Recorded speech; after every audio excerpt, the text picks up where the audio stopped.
পুরীতে রথযাত্রার সময় সকল ধর্মের মানুষ প্রভু জগন্নাথ দেবের দর্শন পান।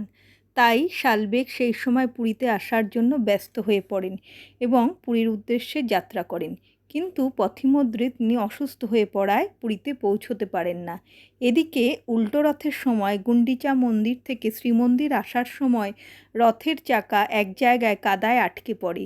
হাতির দ্বারাও সে রথের চাকা তোলা যাচ্ছিল না। এমন সময় সেখানে এসে পৌঁছন ভক্ত শালবেগ। সে রথের দড়িতে হাত দেওয়ার সঙ্গে সঙ্গে রথ চলতে শুরু করে।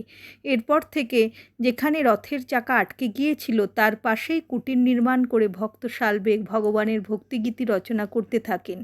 তার মৃত্যুর পর ওই স্থানে তার মাজার নির্মাণ করা হয় এবং ওইখানে এসে এখনও প্রতি বছর শ্রী জগন্নাথ দেবের রথ থামানো হয়, যাতে তার ভক্ত তাকে দর্শন করতে পারেন এবং তিনিও তার ভক্তকে দেখতে পারেন।